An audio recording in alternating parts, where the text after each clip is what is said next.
جس میں وہ زمانے کا شکوہ کرتے ہوئے نظر آئے اور بہت کرب سے روتے ہوئے دکھائی دے۔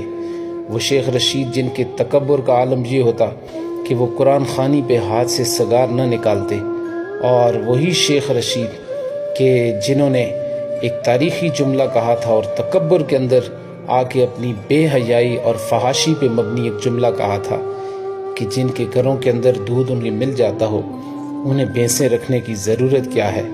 اللہ اکبر۔ پھر وہ وقت آیا کہ بلک بلک کے وہ روئے، اور 3 دن ہو گئے پھر عید کے موقع پہ انہیں کوئی ملنے کے لیے نہ آیا، تو وہ پتھر دل انسان بھی رونے پہ مجبور ہو گیا۔ وہی شیخ رشید جس کرب کے ساتھ رویا تو پتھر دل بھی ہل گئے۔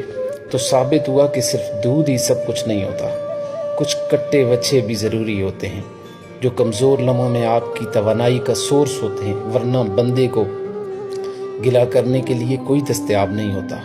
شہرت کی بلندی پہ پل بھر کا تماشا ہے، جس ڈال پہ بیٹھے ہو وہ ٹوٹ بھی سکتی ہے۔